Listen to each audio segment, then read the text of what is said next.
आदाब, मैं फारूक खान, संपादक इकरा पत्रिका, धार न्यूज़ इकरा पत्रिका के इस चैनल में आपका स्वागत है, आपका इस्तकबाल है। आज 3 जुलाई को राजधानी जयपुर में होटल आर्को पैलेस के अंदर जो कॉमन सिविल कोड है, यानी समान आचार संहिता, इसके विरोध में एक कार्यक्रम आयोजित किया गया। इस कार्यक्रम के बाद में एक प्रेस कॉन्फ्रेंस अभी आयोजित की गई है। इस प्रेस कॉन्फ्रेंस के अंदर जयपुर के जो तमाम संगठन हैं, मुस्लिम संगठन हैं, क्रिश्चियन संगठन हैं, आदिवासी संगठन हैं, दलित संगठन हैं, ओबीसी संगठन हैं, इन तमाम संगठनों के पदाधिकारी जो इसमें शरीक हुए हैं और उन्होंने एक प्रेस कॉन्फ्रेंस भी आयोजित की है। लिहाजा ये जो आज की प्रेस वार्ता है, ये सर्व समाज, सर्व धर्म के लोगों की तरफ से है। इसमें SC, ST, OBC, minority, general लोग, विभिन्न धर्मों के जो है नुमाइंदे यहाँ पर मौजूद हैं और हम सब की मुत्तफ़िक़ा राय है कि सरकार अपने इस रवैये से बाज आए, अपने इस कदम को वापस खींचे और दीगर जो मसले हैं उनकी तरफ तवज्जो दो। हमारे दरमियान में अब्दुल लतीफ़ आर्को साहब इस वक्त मौजूद हैं, जो दलित मुस्लिम एकता मंच के ज़िम्मेदार हैं। उसके बाद जो है दया सिंह जी हैं, जो हमारे सिख समाज की नुमाइंदगी कर रहे हैं यहाँ पर। फिर हमारे डॉक्टर दशरथ कुमार जी हैं, जिनका ताल्लुक़ जो है एससी समाज से है। हमारे बीच में जो है केसी घुमरिया साहब हैं, जो आदिवासी विकास परिषद राजस्थान के अध्यक्ष हैं और बहुत सारे सामाजिक उत्थान के काम कर रहे हैं। हमारे बीच में राजा राम नील साहब हैं, जो जाट महासभा के अध्यक्ष हैं। मेरा नाम हाफिज़ मंजूर अली ख़ान है और मैं जमीयत उलमा राजस्थान का प्रदेश उपाध्यक्ष हूँ। मेरे पास जो है GL वर्मा साहब हैं, जो अम्बेडकर वेलफेयर सोसाइटी के जनरल सेक्रेटरी हैं।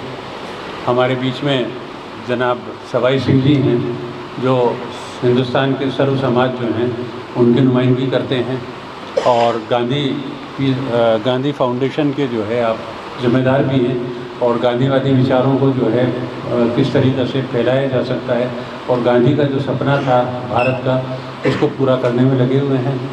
हमारे पास हमारे मोहनलाल जी बैरवा हैं, जो क्या नाम है, आज़ाद समाज पार्टी के ज़िम्मेदार हैं। हमारे पास फादर विजय पाल जी हैं, जो ईसाई समाज की क्या नाम है नुमाइंदगी कर रहे हैं। दशरथ जी जो हैं वो Ambedkar party of India Rajasthan के प्रदेश अध्यक्ष हैं। तो इस तरीक़े से मुख्तलिफ़ धर्मों के, मुख्तलिफ़ समाजों के और मुख्तलिफ़ पॉलिटिकल पार्टीज़ के लोग यहाँ पर मौजूद हैं, जो इस बात का मुतालबा कर रहे हैं कि यूनिफॉर्म सिविल कोड के सिलसिले में सरकार अपने रवैये के ऊपर नज़रसानी करे। तो आज की इस प्रेस कॉन्फ्रेंस के अंदर जो अलग अलग समाज के लोग जो इसमें हैं, तो उसमें जो आदिवासी विकास परिषद है उसके अध्यक्ष हैं केसी घुमरिया जी। घुमरिया जी, इस मुद्दे पे जो आज आपने प्रेस कॉन्फ्रेंस की है कॉमन सिविल कोड पे, इस पे आप क्या कहेंगे? देखिए, कॉमन सिविल कोड लाने से पहले इस पे ओपन डिबेट होना चाहिए, इसका ब्लूप्रिंट आना चाहिए कि ये ड्राफ्ट सामने रखना चाहिए देश की जनता के सामने कि हम ये करना चाहते हैं और इसकी ज़रूरत क्या है वो बताना चाहिए। और उसके साथ साथ ही हमारी जो विभिन्नताएं हैं, अलग अलग धर्म के रीति रिवाज और कस्टमरी लॉज जो ट्राइबल्स के हैं, दूसरे लोगों के हैं, उनके बारे में भी सोचना पड़ेगा। तो एक्सपर्ट्स इस पर राय दें सब समाज के, और उसके बाद में जो किया जाए तो कोई बात हो सकती है कि कोई करने लायक चीज़ हो, एक दो निकल के आए तो की जाए, बाकी ज़रूरत है नहीं इसकी। पहले भी लॉ कमीशन कह चुका है कि इसकी ज़रूरत नहीं है और ये संभव भी नहीं है। ये 2018 में ही कहा लॉ कमीशन ने। तो फिर वापस से इस तरह का शगुफा छोड़ने का एक ही मकसद है कि किस तरह से मेन समस्याओं से जनता का ध्यान डाइवर्ट किया जाए, जैसे बेरोजगारी है, महंगाई है, या इनडायरेक्टली जो है सारी गवर्नमेंट संस्थाओं को बेच करके और हमारे जो रिजर्वेशन को ST SC के को ख़त्म कर दिया, गरीब लोगों के रिजर्वेशन को ख़त्म कर, ये सारी समस्याओं से ध्यान भटकाने का ये तरीका है। किस तरह से पोलराइजेशन किया जाए, तो हम इस पोलराइजेशन और ध्यान भटकाने का तरीका है। राजा राम जी मील साहब जो जाट महासभा के अध्यक्ष हैं, OBC समाज के एक बड़े लीडर हैं।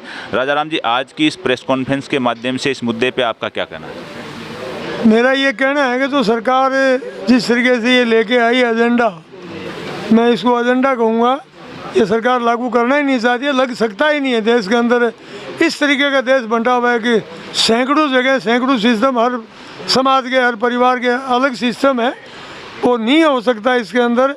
ये लाना ही नहीं चाहते हैं, सिर्फ हिंदू हिंदू और मुसलमान करना चाहते हैं, इसके अलावा और इनका कोई मकसद है ही नहीं। और बाकी जागरूकता आई है देश के अंदर, ये लागू कर ही नहीं पाएंगे। इनको जैसे ही मालूम पड़ेगा कि देश में विरोध होना चालू हुआ, देश वालों को जानकारी आ गई और वो समझ गए हैं कि हमारा एजेंडा ये है, तो ये इसको बैक कर जाएंगे। जी, हमारे बीच डॉक्टर दशरथ सिंह जी हिंगोनिया हैं, जो अम्बेडकर राइट पार्टी के अध्यक्ष हैं राजस्थान में। जी डॉक्टर साहब, आप क्या कहेंगे आज के इस मुद्दे पर?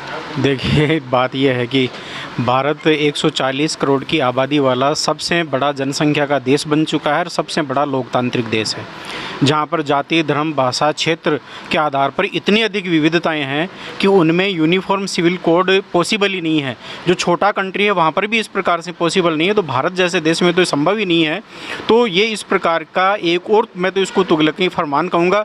बाकी अब तक जितने भी जो मोदी जी या बीजेपी की गवर्नमेंट पिछले 9 साढ़े 9 सालों में जो भी ये लेकर आई हैं, वो सारे जो है इनके जो एजेंडे हैं वो फेल रहे हैं। चाहे नोटबंदी का रहा हो, चाहे जो है भ्रष्टाचार का मामला रहा हो, चाहे जो है और दूसरे इस प्रकार के अन्य जो मुद्दे हों, बेरोज़गारी दूर करने से संबंधित मामले हों, तो ये केवल एक चुनावी शगुफा है। जैसे ही चुनाव ख़त्म, उसके बाद में एजेंडा ख़त्म। इसलिए ये इस प्रकार की, यानी कि एक तरह से बातों का हम पूरी तरह से विरोध करते हैं और पॉसिबल भी नहीं है। ये एक चुनावी शगुफा है। चुनाव लड़ने के लिए, ध्रुवीकरण के लिए जो यूसीसी लाया जा रहा है। दया सिंह जी जो सिख समाज से हैं, दया सिंह जी, आपका संगठन और संगठन में क्या पद है वो बता कर। मैं नेशनल प्रेसिडेंट हूँ ऑल इंडिया पीस मिशन का, और सिखों की तरफ से एक स्कॉलर के तौर पर जाना जाता हूँ। श्रोमणी गुरुद्वारा प्रबंधक कमेटी ने इस यूसीसी को टोटली रिजेक्ट किया है और इसको हम नहीं मानने के लिए तैयार हैं। अब सवाल ये है कि ये यूसीसी है क्या? यूसीसी का कोई लेना देना नहीं है।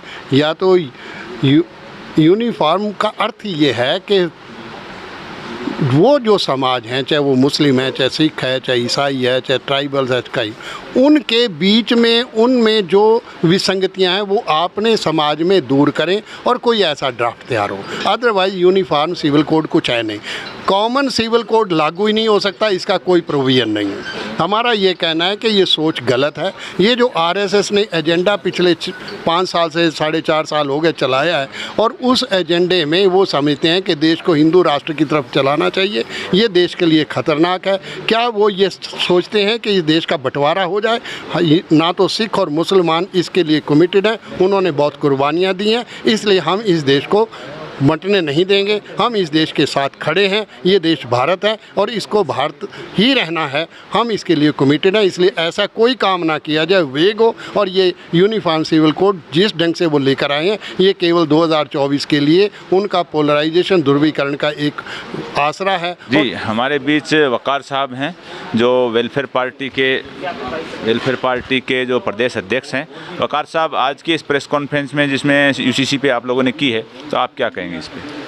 मेरा कहना यह है कि इस देश के अंदर एक तो सामाजिक अपने आप को कहने वाली संस्था आरएसएस है, और राजनीतिक तौर पर जो काम कर रही है, और देश की बागडोर सेंट्रल तौर पर जिसके हाथ में है बीजेपी, इन दोनों के अपने अपने एजेंडे हैं। आप पिछले दिनों सुन रहे हैं कि यहाँ पर हिंदू राष्ट्र की स्थापना की जाएगी और उसकी तरफ बढ़ रहे हैं। तो इनका एक ये जो कहना है उसको मूल रूप से लागू करने के लिए, जैसे मनुस्मृति है, उसको लागू करना चाहते हैं, और ये चाहते हैं कि हर तरह से यहाँ इस देश के अंदर जो है हिंदूवादी या हिंदू सोच जो है उसको लागू की जाए। देश का मौजूदा संविधान है उसको पूरी तरह से ख़त्म करना चाहते हैं। बिल्कुल, मैं इधर ही आ रहा था आप कहने पर। दूसरी तौर पर बीजेपी अपना जो एजेंडा है कि 2024 के अंदर पूरे तौर पर फुल फ्लैश इसको आना है, और उसके बाद फिर इनकी सोच ये है कि आगे इलेक्शन नहीं करवाने हैं। चुनावी एजेंडा है और आगे इलेक्शन नहीं करवाना है, और पूरी तरह से देश में ध्रुवीकरण करके, क्योंकि कोई विकास का काम किया नहीं है, और ध्रुवीकरण से ही चुनाव जीतना चाह रहे हैं। जमीयत उलमा हिंद के जो हाफिज़ मंजूर साहब, जो आज के इस प्रेस कॉन्फ्रेंस को एड्रेस किया है, हाफिज़ साहब आप बताइए, आज के इस प्रोग्राम के जरिए, आपकी प्रेस कॉन्फ्रेंस के जरिए यूसीसी के विरोध में जो आपने किया है, तो आप क्या कहेंगे? देखिए, ये यूसीसी जो है, इसको ला कर के आवाम का जो जनरल मसाइल हैं, महंगाई है, बेरोज़गारी है और दूसरे जो मुद्दे हैं उनसे ध्यान भटका करके लोगों को जो है इसकी तरफ डाइवर्ट करना चाहती है। और इसमें भी ख़ास तौर से वो इसको मुस्लिम मुद्दा बनाना चाहती है, जबकि हकीकत ये है कि ये मुस्लिम मुद्दा नहीं है बल्कि हिंदुस्तान की 99% आबादी का मुद्दा है और हिंदुस्तान की 99% आबादी इससे इफ़ेक्टेड हो रही है। और सरकार डायरेक्टिव प्रिंसिपल की आड़ लेकर के बात कर रही है, जबकि डायरेक्टिव प्रिंसिपल के अंदर शिक्षा का अधिकार है, डायरेक्टिव प्रिंसिपल के अंदर शराबबंदी की बात की गई है, डायरेक्टिव प्रिंसिपल के अंदर संसाधनों के समान वितरण की बात की गई है, जो हिंदुस्तान के 99% लोगों का मसला है। तो उनके ऊपर सरकार बिल लाए, उनके ऊपर कानून बनाए और इन चीज़ों को दूर करे और ये नॉन इशू को इशू बना करके और एक ज़बरदस्ती असल मुद्दों से भटकाना चाहती है। लिहाजा आज आपने यहाँ देखा कि सभी धर्मों के ज़िम्मेदार यहाँ पर मौजूद हैं, सभी समाजों के ज़िम्मेदार मौजूद हैं, सभी सामाजिक संगठन मौजूद हैं, SC ST आदिवासी और जनरल समाज के ज़िम्मेदारान मौजूद हैं और उन्होंने मुश्तरका तौर के ऊपर इसको रिजेक्ट किया है। सरकार को जो काम करने चाहिए जनहित के, लोगों के जो पीड़ाएं हैं वो सुननी चाहिए, उनका समाधान करना चाहिए, वो सरकार ने कुछ भी नहीं किया है और एक हिंदू मुस्लिम ध्रुवीकरण करके सत्ता हासिल की है और उसी से एक बार तीसरी बार फिर सत्ता हासिल करने का एक ये पूरा प्लान है। सवाई सिंह जी जो गांधीवादी नेता और समग्र सेवा संघ से हैं, सवाई सिंह जी आप बताइए, आज के इस कार्यक्रम के जरिए आपने UCC का विरोध किया है, उसके बारे में क्या कहें? देखिए, देश में बहुत सारी समस्याएं हैं, उन समस्याओं की तरफ सरकार ध्यान नहीं दे रही है। जो वादे इन्होंने किए उनकी तरफ कोई ध्यान नहीं है। इन्होंने बेकारी से मुक्ति लेने के लिए 2 करोड़ युवकों को रोज़गार देने की बात कही। 8 साल हो गए उस बात को कहे हुए, लेकिन उस तरफ रत्ती भर भी ध्यान नहीं है। इन्होंने कहा कि किसानों की दुगनी आमद होगी, ऐसी व्यवस्था हम करेंगे। 22 में हो गई, 23 आ गई। हाँ, 23 आ गई।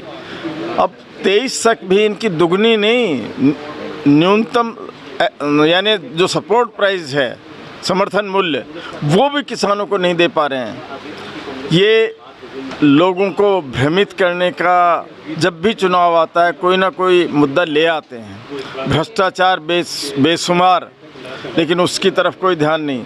तो आपको सवाई सिंह जी क्या लग रहा है कि ये UCC और ये ध्रुवीकरण के जरिए क्या इस बार तीसरी बार भी ये काठ की हांडी चढ़ जाएगी कि नहीं चढ़ेगी? देखिए, बार बार लोग देख चुके हैं इनको, वही काठ की हांडी ज़्यादा नहीं चलेगी। काठ की हांडी को एक दिन जलना ही पड़ेगा। तो ये जनता समझती जा रही है। 2-3 दफ़ा जो इन्होंने झांसेबाजी की है उसको जनता समझ चुकी है। गुणात्मक मुद्दों को उछालना, झूठ के साथ में आगे आना, ये जनता अब ज़्यादा दिन नहीं बर्दाश्त करेगी। जनता ज़्यादा दिन बर्दाश्त नहीं करेगी, सब देख चुकी है। अब्दुल लतीफ़ आर्को साहब जो दलित मुस्लिम एकता मंच हैं उसके प्रदेश अध्यक्ष हैं। जी आर्को साहब, आज की इस प्रेस कॉन्फ्रेंस और कार्यक्रम के जरिए आप क्या कहेंगे UCC पर? हम ये कहेंगे कि UCC इस मुल्क में नहीं होनी चाहिए, इसलिए कि ये एक विभिन्न फूलों का गुलदस्ता है और इस गुलदस्ते के अंदर तरह तरह के फूल हैं। हर फूल अपनी खुशबू, अपनी खूबसूरती रखता है। ऐसे मुल्क में जहाँ हर 10-20 कोस के बाद जवानें बदल जाती है, सिस्टम बदल जाता है, ये कैसे मुमकिन हो सकता है? हर एक के मज़हब का रीति रिवाज अलग है, हर जाति का अलग है, ये कैसे मुमकिन हो सकता है? ये सिर्फ धोखा है सरकार का 24 का इलेक्शन जीतने के लिए। ये सिर्फ धोखा है 24 का इलेक्शन जीतने के लिए। नाजिम साहब जमात इस्लामी हिंद राजस्थान के अमीर हल्का हैं। नाजिम साहब थोड़ा सा इधर जी। तो जी, आज ये जो आपने प्रेस कॉन्फ्रेंस और कार्यक्रम किया है, तो आप क्या कहेंगे UCC के विरोध में जो आपने किया है? असल में देखिए, आज ये सभी धार्मिक और सामाजिक संगठनों के पदाधिकारी यहाँ पर सब ने मिलकर यही बात कही है कि जो ये सरकार जिस मुद्दे को लाने की बात कह रही है या लॉ कमीशन की तरफ से जवाब मांग रही है, हम सब लोग उसका विरोध करते हैं। दूसरी बात हम ये कह रहे हैं कि एक ऐसी चीज़ जो संविधान में दी हुई मूल भावनाओं और संविधान में दिए हुए अधिकारों के खिलाफ है, उस इशू को मुद्दा बना करके अपनी राजनीतिक स्वार्थ हासिल करना ये सरकार का एक प्रोपेगेंडा है और सरकार इसके ज़रिए से अपना राजनीतिक स्वार्थ हासिल करना चाहती है। दूसरी बात ये कि एक तरफ तो लॉ कमीशन से जवाब मांगा जा रहा है, बहुत छोटा सा वक्त दिया गया है, 1 महीने का वक्त दे करके आप जवाब मांग रहे हैं इतनी अहम बड़ी चीज़ पर।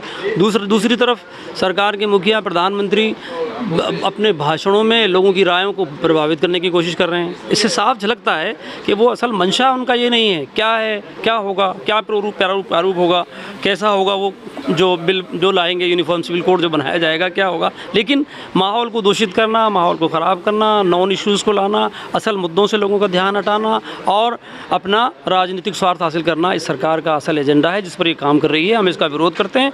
और रही बात यूनिफॉर्म सिविल कोड की, तो ये संभव ही नहीं है, हम ये कहते हैं ये संभव ही नहीं है, हम इसका विरोध करते हैं, इसीलिए आज हम यहाँ पर हमने जमा हुए हैं। हमारे बीच फादर विजय पॉल जी हैं, जिन्होंने भी आज की इस प्रेस कॉन्फ्रेंस में कार्यक्रम में जो शरीक हुए हैं। फादर, यूसीसी के लिए विरोध में आज आपने जो प्रोग्राम किया है, तो आप क्या कहेंगे इस मुद्दे पर? हम तो इसी बात के लिए कहते हैं कि जो मेन उद्देश्य है, जो मेन मुद्दे हैं, उन मुद्दों पर तो ध्यान देने जाना।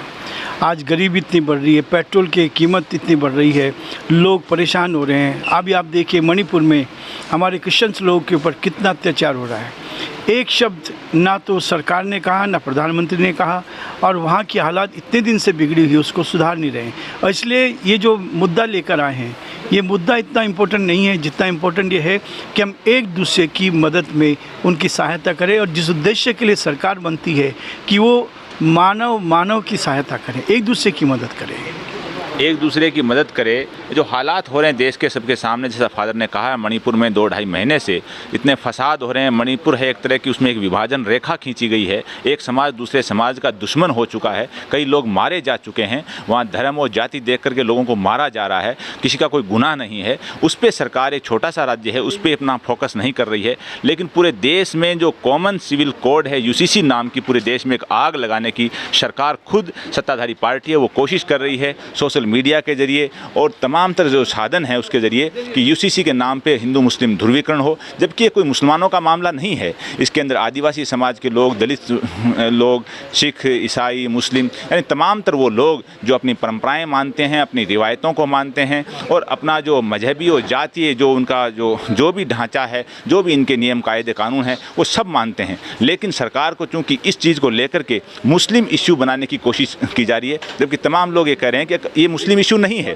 लेकिन सरकार है वो किसानों के मुद्दों पर, जो बेरोजगारी के मुद्दे पर, इन चीज़ों पे नहीं दे रही है। लाखों वैकेंसियां खाली पड़ी हैं, वो वैकेंसियां नहीं भरी जा रही हैं। संविदा कर्मियों के नाम पर बंधुआ मजदूरी के लिए युवक युवतियों को एक ऐसी नौकरी दी जा रही है जिसके अंदर उनको कोई फैसिलिटी नहीं है, बंधुआ मजदूर बनाया जा रहा है। यानी सरकार है वो किसी मुद्दे पर ध्यान नहीं दे रही है। सिर्फ एक बार फिर 24 का चुनाव जीतने के लिए, जो कुछ राज्यों का 23 में चुनाव आ रहा है, उसको जीतने के लिए यूसीसी का एक प्रोपेगेंडा करके ताकि हिंदू मुस्लिम ध्रुवीकरण हो जाए। जबकि तमाम तरह वक्ता हैं, इन्होंने भी कहा है कि ये मुसलमानों का अकेला मुद्दा नहीं है, पूरे देश का है, सभी समाजों का है, सभी धर्मों का है। और अगर ऐसा होता है तो सभी की रिवायतें, सभी की परंपराएं, सभी के जो सामाजिक और धार्मिक जो कानून हैं वो सब प्रभावित होंगे और इससे देश को बहुत बड़ा नुकसान होगा। तो सरकार को ऐसा नहीं करना चाहिए। और फिर भी अगर सरकार ऐसा करने की कोशिश करेगी तो हम बड़े पैमाने पर इसका विरोध करेंगे और इस चीज़ को कतई लागू नहीं होने देंगे। आज के इस एपिसोड में बस इतना ही। जय हिंद, जय भारत।